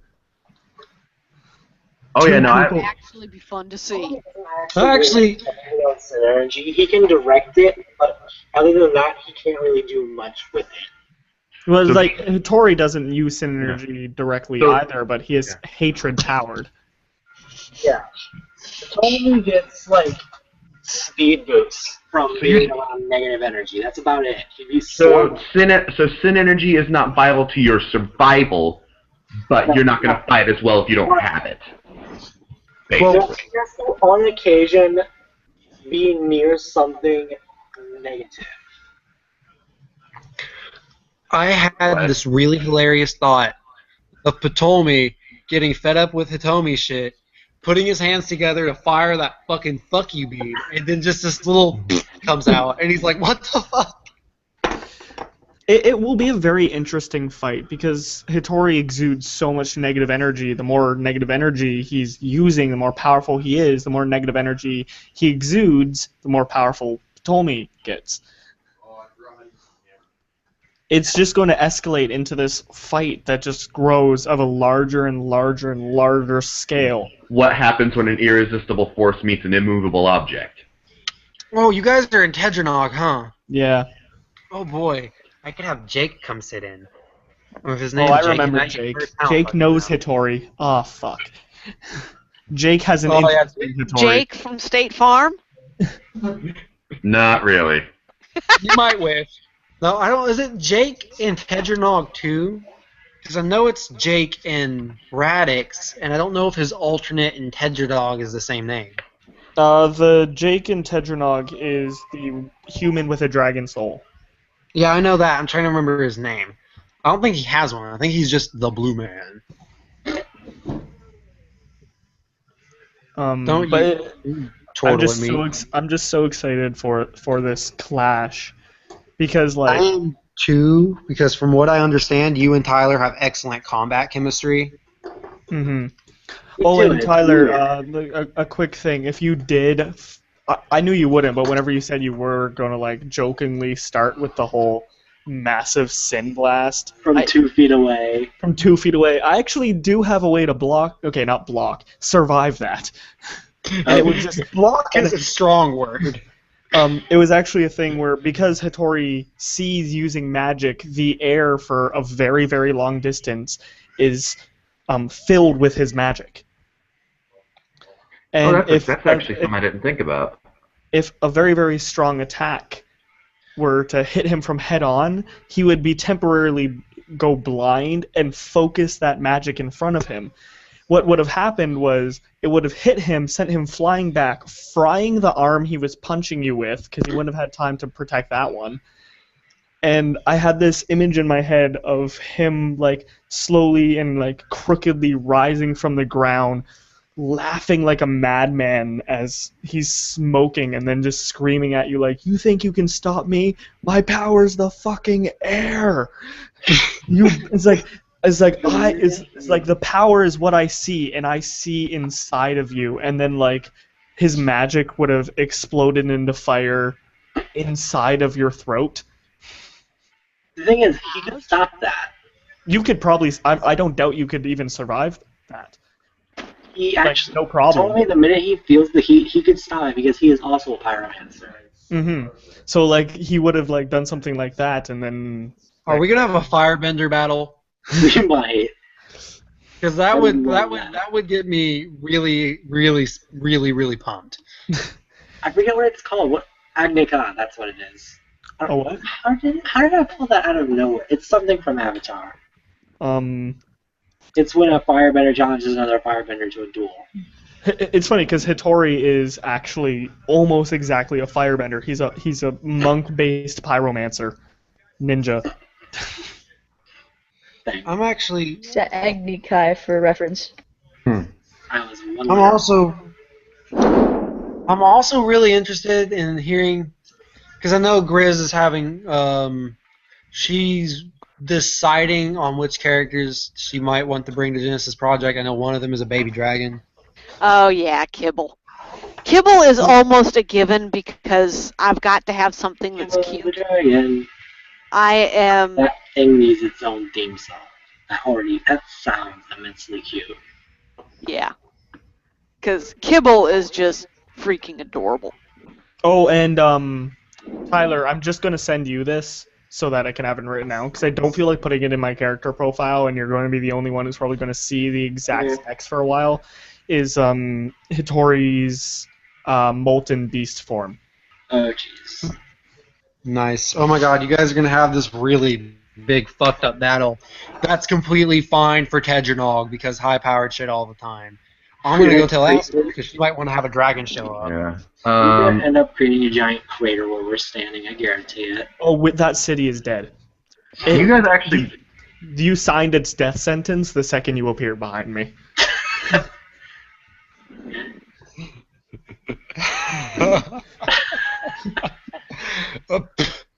Fine, right I there. don't know why that was so funny.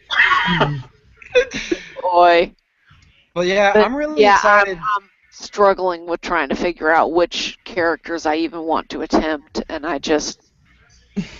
it's a mess. Alex, If I could offer a little bit of advice towards your baby dragon, there are currently 2 worlds which have dragons. Hedronog's dragons are smarter and stronger, and They're then based- Mist has dragons, and it's got a race of humanoid dragons called the Drage. The Drage. Well, sorry, you could make a form of dragons on Asalia, but they'd just be deformed humans in dragon shape. Powered by sin energy. Okay, so Asalia uses a lot of sin energy then. It's not really. Asalia has kind of been evolved with sin and very, very minute amounts of sin energy in the air, which has allowed them to naturally learn to manipulate the elements with their minds. Ooh. But sometimes Basically, it has had an adverse effect, which creates these monstrous halfling creatures So, if they use sin energy to fuel their sort of magic, what's going to happen if my guy were to find himself there? Well, Nothing. no, it's, Nothing. they're- The manipulation isn't sin energy based. It was just unlocked by sin energy.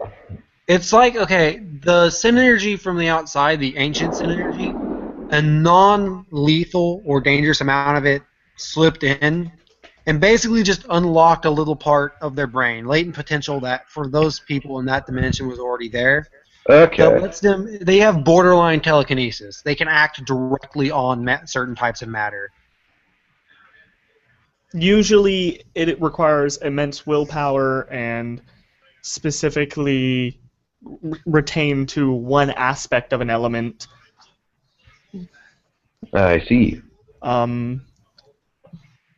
But yeah, so it's like I said, it doesn't use sin energy. It is just unlocked by it. However, halflings and the other creatures do use the sin energy. The sin energy has corrupted their bodies, their forms, and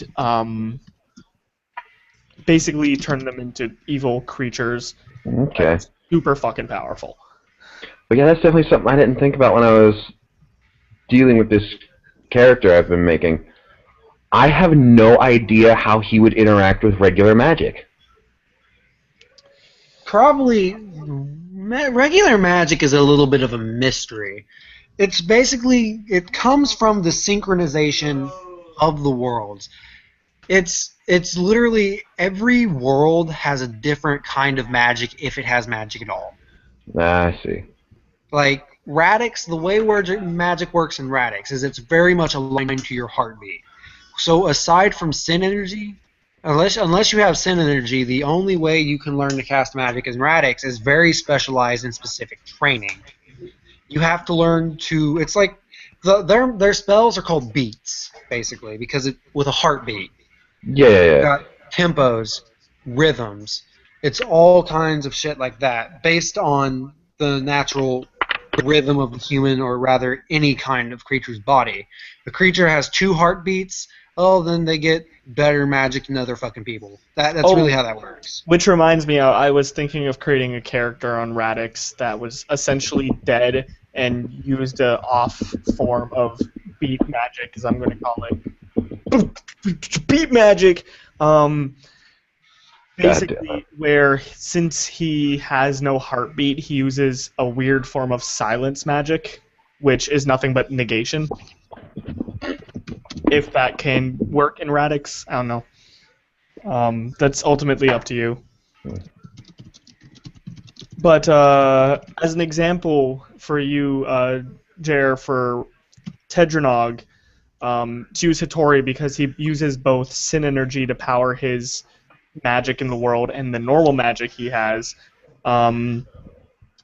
If you were around Hitori in a fight, Hitori's magic would be weakened to an extent because he is extremely magically adept in the ways of normal magic, and then uses his negative energy, his pain, his hatred, to supplement it. So he wouldn't be able to grow to the extreme lengths he can using it, but he would still be quite powerful and unhindered.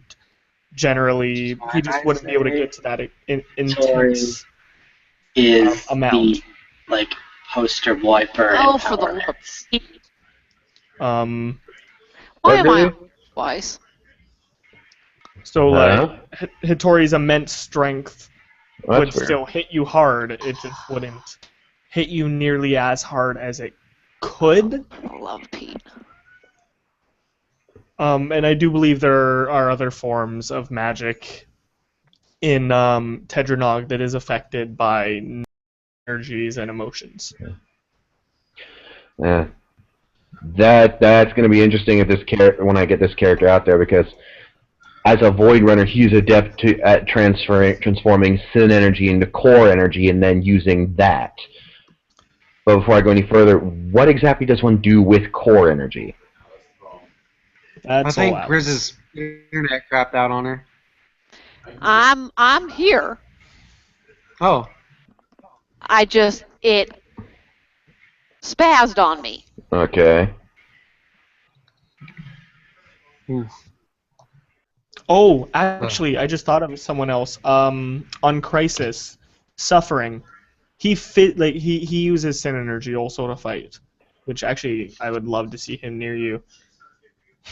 I remember that. He's a rare Amaranth. I was gonna say, who is suffering, and point me at him so we can make that happen. Alright, Suffering is an Amaranth, which uses a old style of magic from Amara, where he has marked himself with runes all over his body, and each rune allows him to harness a different style of Sin Energy for magic. Okay, so his magic depends entirely on Sin Energy. Yes. Entirely on it. He would, assuming he could draw faster than I could, his magic would just be channeled into me harmlessly. Mm-hmm. See, that's why I think it would be interesting, because just like you, he pulls it into himself harmlessly. And of course, my guy has an up because he transforms it into core energy, which he then uses. Mm-hmm. Which I'm guessing this guy can't do. He transforms the Sin Energy into raw destruction and desolation. Oh, okay. So the only thing I would have against him is that I'm drawing out so much that he doesn't have as much to work with. Mm-hmm. Because his thing is being able to flat out destroy things into almost nothingness and kill people with a thought. Who controls this guy? I do. Ooh, we need to make that happen. And right now he is on Crisis with Krieg.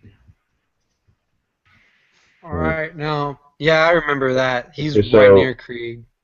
Like I said, so I understand what I'm doing. What exactly is core energy? Like, what do I do with it? It's basically core energy can be used like Sin Energy and Virtue Energy, but it's different by virtue of the fact of how it's created and that it can harm gods. Okay, so to put this in Shin Megami Tensei terms... Okay, so like to put this in SMT terms, it's like it's like you use it as mana, but when you use it, every spell also does divine damage. Basically. And Artless actually resurrected that topic to talk about it, but he kind of brought it in line with Sin Eaters 2, with Void Runners 2. There's actually a separate topic for Void Runners, and he was using this topic as kind of a hybrid, which I completely understand because the two are fucking linked. But yeah, if you want to see what me and Artless have been talking about with that, and that actually, Pinky was in that topic for like a post. If you want to see what that's about, you can just go look at that topic. It's still in the portal. Get an idea, contribute something. You might have a cool twist on it that we haven't thought of yet. Cool. So basically what I do is I would take like core energy, transform it into another kind of energy, and then project it.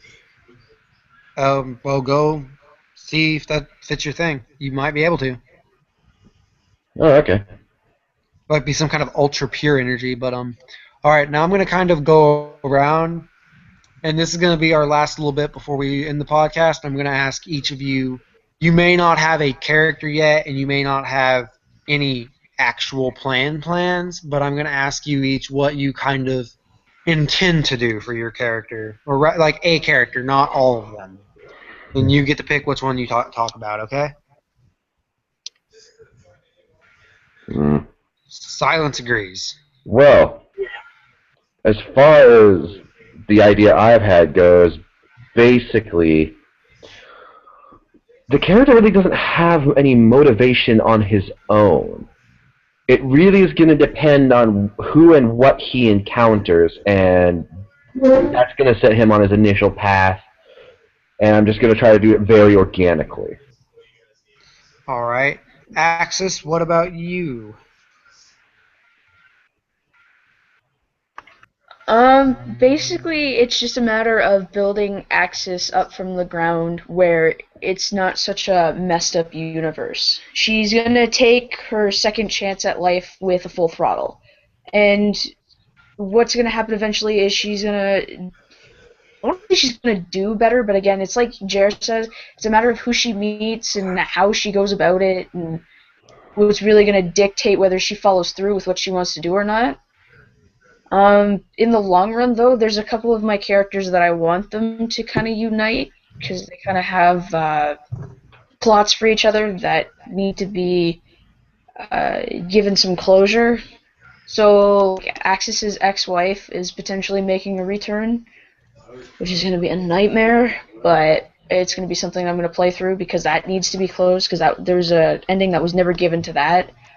Axis needs to get her daughter back, and she also needs to realize that her last experiment followed her into another realm, and there needs to be some fixing between their relationship too. Beyond that, I honestly don't know what Axis is going to do, except for maybe the pocket dimension, so that she has another home that she can call her own home again, safely and proudly. That's about it for me. Alright. So, Grizz, tell me about you. I'm just still debating what I want to do. It's been so long since I have actually been able to RP cleanly, so that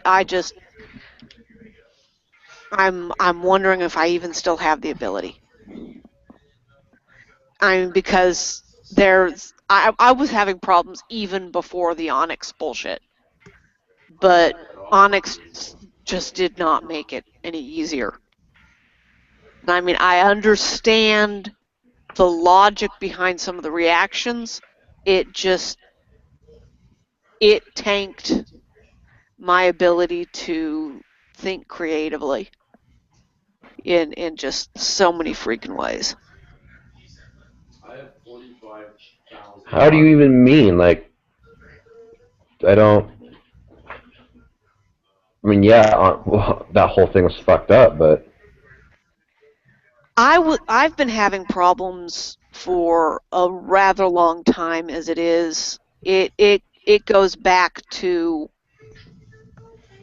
other individuals who claimed they weren't bullies, and yes, they sure as hell were. But that's neither here nor there. I've been having problems for a while. That was almost that very nearly destroyed my ability to even attempt this mess again.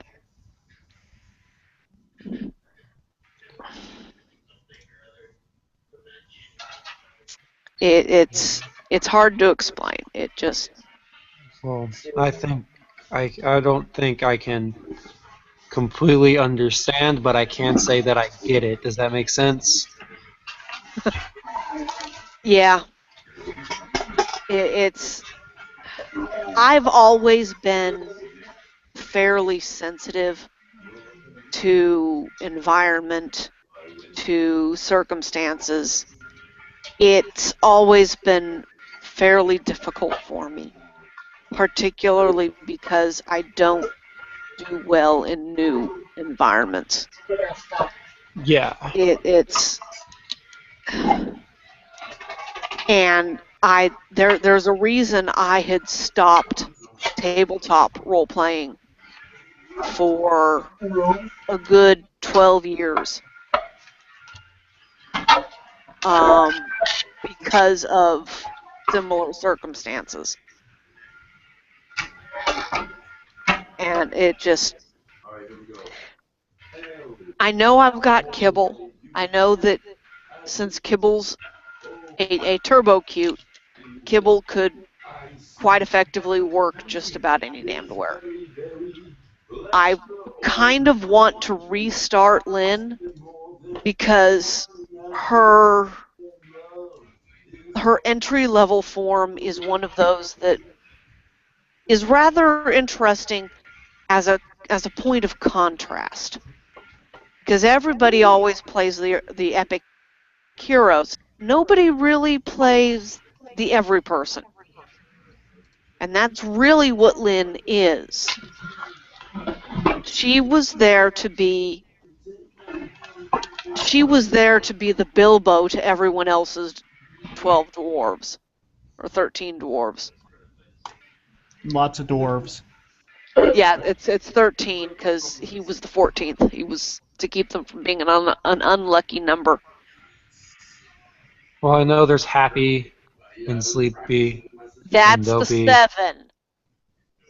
Same shit. All right. No. I think Jeremy just dropped, so Bark. it's okay. You can continue. He'll get to rewatch this when the podcast comes out. Yeah. Yeah. But Literally the next 5 minutes. but yeah, it's. I kind of want to restart Lynn's story. I don't know if I want to do it in an RP environment or if I just want to attempt it as original fiction. Because she does have this progression she's destined to go through. I just don't know that I see any real reason to rush that progression. All right. And That's it's just a mess on all sorts of levels. I mean, I don't want to force you to bring anyone over here that you're not ready for. I know. I just my real problem is just about every other character I've got is in cold storage, in one form or another. There's Myri, but she's in cold storage and original fiction. There's Kendra, she's in original fiction, and I can't really get much from her at the moment. There's several others, but they're all firmly in cold storage because I just haven't been able to talk with them forever in 3 damn days.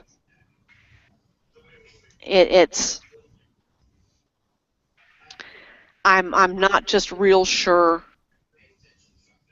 I mean, I've got Laari, I've got Talira, I've got Tyrelene, and I've got a couple others, and I don't know what to do with them.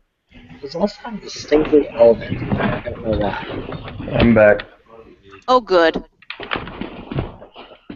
All right. So I'm gonna pass the buck here, and I'm gonna put Tyler on the spot now. Tyler, what do you have for us?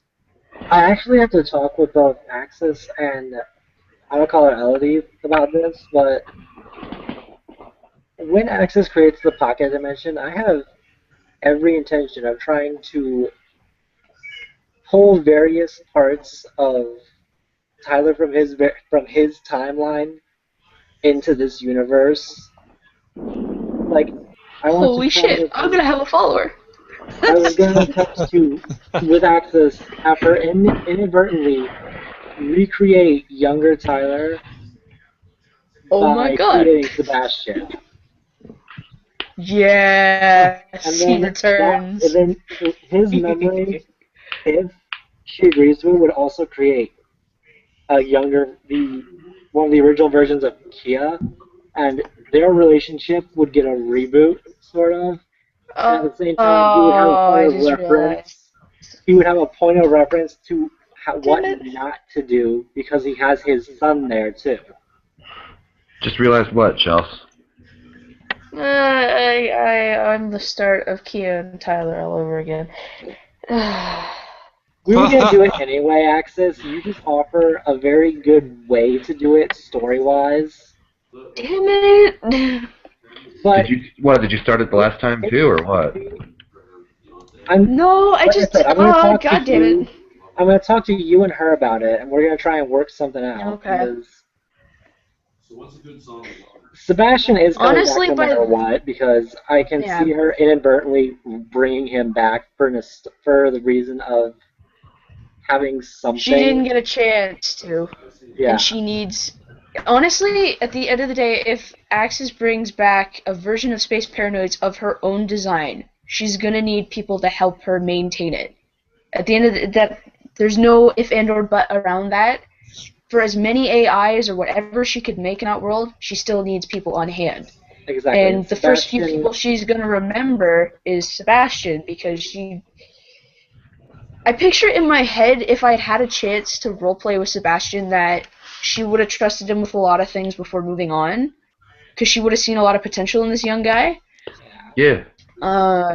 So she would have left a lot of things behind for him And to he would sort have of find on his own and do it. enjoyed that because after his stint on Earth as a powerless human, he found that he really enjoys messing with things. He's like somewhat of an inventor. And Okay, so here's my question then. Once he sorry, if Axis had left some, let's just say she had left some of her research notes behind, whatever reason, whether that Ashton found them or someone else. If he had found them, would he have taken them seriously, and would he have explored them? he would have. He basically, if it sounds believable or comes from someone he knows is like dead serious, like Axis, he'd believe it and he'd look into it and try and recreate whatever was made using those notes. And at the same time, he would tweak You know what that would have been funny? didn't come out to his liking. What? Sorry. He probably would have been the first person to actually run into tech, technically speaking, because he would have known her location from the research notes. Oh yeah. he Sebastian would have legitimately been the first person to actually know of tech's existence. Huh. Awesome. Just because he would have had the research notes to prove when the location to the existence. And he could find it if he really had wanted to. Yeah. Yeah, Sebastian's idea I'm really eager to try again on. Now that I've got some experience and some more perspective. And I know you wanted to. Oh, I So really did. I was bringing Tyler back at some You and point. me, I explained. I want to bring back Sebastian for the simple reason of he's different than what I usually do. And I It was like great. that about him. I jumped on it. You When I did. read his profile stuff, I was like, I really want to do something with this guy. I really do. And then when you said, oh, I needed a place to stay, I was like, come to Castle Olivia. Do it now. Do it. Because you were like, you immediately jumped like, okay, not even going to argue with this. Let's just go with it. No, All because right. I had so many plans. I really, like, with what I wanted to do, I needed a backup guy. I really did. And Sebastian has Sorry. enough. Go ahead. Well, no, finish your thing real quick. And Sebastian has enough similarities and differences to her to end up being that backup guy, right? Oh yeah. I mean, this is me. Thought so. Alright. Alright, so Solomon, you're our last one up. What you got planned? Other than previously stated Solomon's big old grand omni-universal war, depends on really where things go. Hattori and Ptolemy's fight I want to last a while, but that again is more or less just finishing some unfinished business between me and him. And inadvertently signing the death contract of a city. Exactly. I want to work on that pocket dimension, just to give a nice little kind of like a spot for people to RP against NPCs, but in a world where it's Dark Souls. You know, basically the one rule of that pocket dimension will be you're going to die a lot, and nothing is going to be easy for you. Then there's the silence magic that I want to test out on Radix. But really, one of the main things I want to do is get the Alpha Sin Eaters going again. Get Pride doing some shit, pulling some strings, pissing some people off. Because, the Alpha Sin Eaters got together. A lot of them got together for this amazing thing that just stopped. Didn't go anywhere. It was so sad, because especially with my Sin Eater, his entire purpose was trying to get them to go somewhere. So I think I'm going to do something with Pride next. I might join you with on other stuff. And, I don't know, probably on Crisis. Because that is where I've said that his base of operations is right now. Yeah. And maybe that will get some other people posting in Crisis. On the lower levels, giving people like Dimitri, Krieg, Suffering, and other normal humans something to do. Because, I have all my plots. I have, like a dozen characters already. I have everything that I could ever want to do on that site already able to be done. What I want is to use that for everyone else. What's the point of my big plot if no one else is participating? It's a pretty good way to look at it. All right, guys, I think we covered all we need to cover this time. Alrighty. Alright. Alright. All right, Yeah. so I'm Kane, and we are the Genesis Project. Wait, Okay, before we go... Genesis before we go, product? we are the Yeah. Genesis Project. I lick on the face. Get out! Here. Next time on Forum Grumps. Yeah, next All right. month's Forum Grumps, Liam gets his face bashed in. All right, well, we're the watch it Genesis with Project, my and we dare you to keep creating.